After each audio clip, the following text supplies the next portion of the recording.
All right, folks, welcome to Milwaukee, the last, at least from the road, video blog of the year vlog.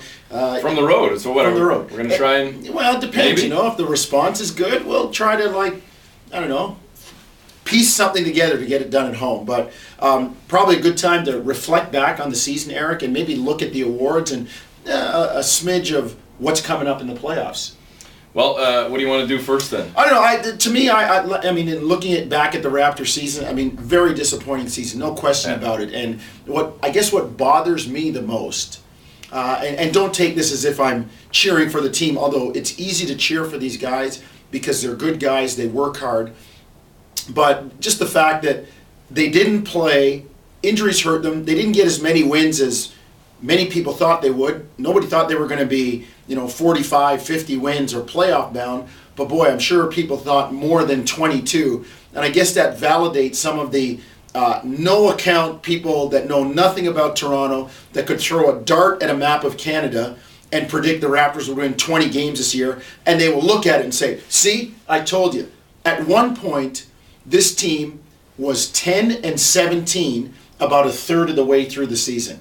10-17. And that's not great, but... It's not great, but injuries, they got hurt. That being said, you are what you are, and they have next year to look forward to, a high draft pick, money to spend.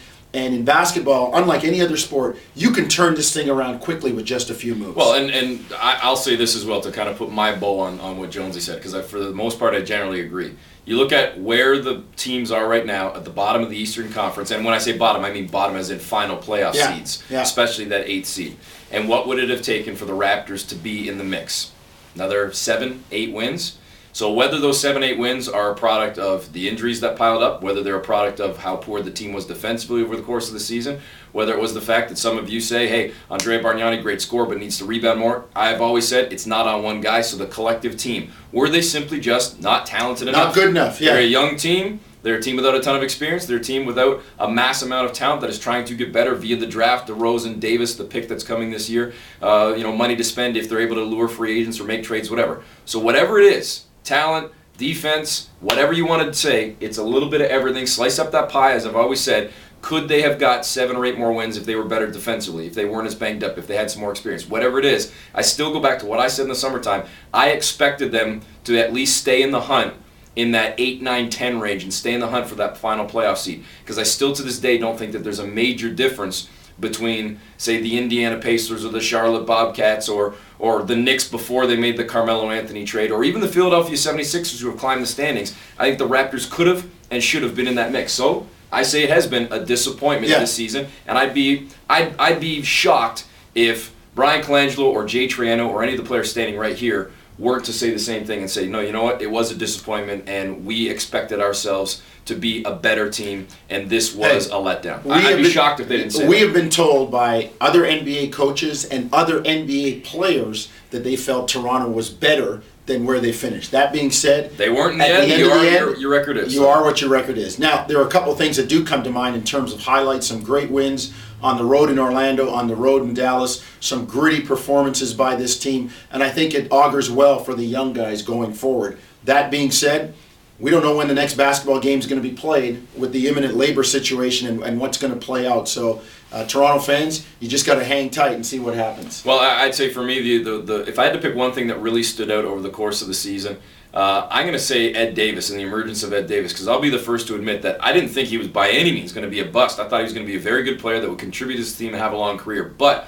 the way he's come on, and whether it's been the injury factor and the ability to play a little bit more, with especially late in the season here with Bargnani going down for X number of games, or when Amir Johnson was down, here's a guy that I still think right now needs to put on a little bit more weight and get a little bulkier going forward. But at the same time, even in spite of his slight frame, and it's not like he's a total beanpole, he still can mix it up, Jonesy, down low. He's still banging with guys. He's not afraid to go down there and mix it up with players.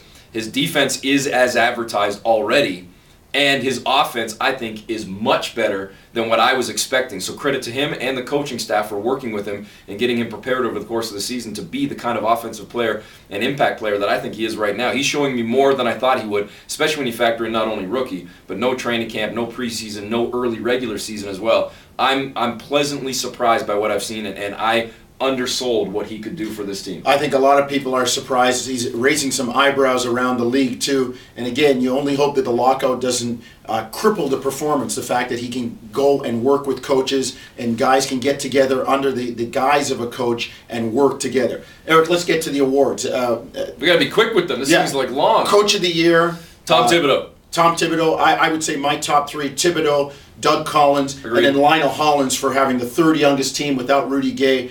And the Grizzlies are 8-2 in the playoffs, and they're breaking that 0 for 12 in the playoffs. I think they're getting a game, at least one, from San Antonio. The way they've climbed up in the West, I might slide him ahead of Doug Collins for number 2 in the spot. And that's not a knock on Doug Collins. I'm going to have to figure it out because I actually do have a vote for that award. But Tom Thibodeau's number 1. Rookie of the Year, no-brainer, right? Blake Griffin. We'll move on from there, right? No clue. And whoever else is Doesn't matter. way behind. It should be a unanimous vote. There can't be anybody number 1 other than Blake Griffin. And the MVP. And you know what? I think, to me, this has become clearer, too, especially going towards the end of the season. It is Derrick Rose. He's got the game, and his team also has the numbers to support him in wins. I think he's number 1. And as much as that, in my eyes, the margin closed, it's widened now as we've gotten towards the end of the year. Derrick Rose, number 1 for sure. And then the interesting thing will be the MVP ballot. You actually vote for 5 guys, whereas the other awards you vote for 3. So it'll be interesting to see who gets votes and how that maybe affects either the number 1 spot, which it shouldn't. It should be Derrick Rose. But if it does, or does it affect who's 2, 3, 4, 5, that ultimately doesn't really matter. That's more just bragging rights. But, you've got a bunch of players you can throw into the mix, from LeBron James, Dwayne Wade, Kobe Bryant, Dwight Howard, Kevin Durant. Do you throw one of the Spurs in there, or are they just a collective good team overall? Do you put Ginobili or Parker in there? I mean, there are so many different options that you have this year for the MVP ballot, and it's going to be interesting to see how the ballots are filled out. I don't have one for MVP. I think you do. I do, and I'm working on it. I don't take these things lightly, and you don't just want to flippantly throw some names down. And it'll be interesting to see how it all shakes down. That's it from Milwaukee, folks. Last road game, Game 81 tonight in Milwaukee. Wow. Looking forward to it. Game 81, and then it closes out on Wednesday against the Miami Heat as well. It's a meaningful game. Yeah, it's going to be a meaningful game, and obviously a meaningful game for the fans that have tickets to that game, who thought at the beginning of the year, oh, I'm not sure if I want tickets to that game. I only want tickets to the first Heat game. Well, this one's going to matter now.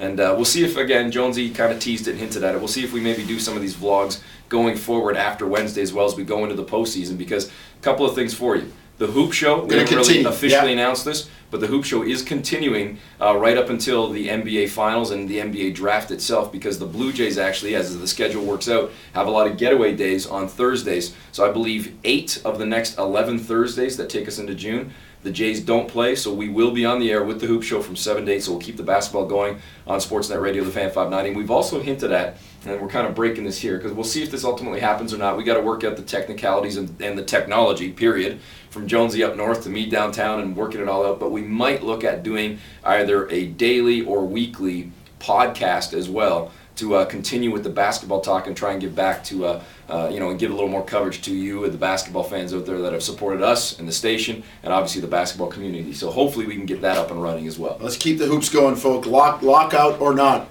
We'll talk to you tonight from Milwaukee.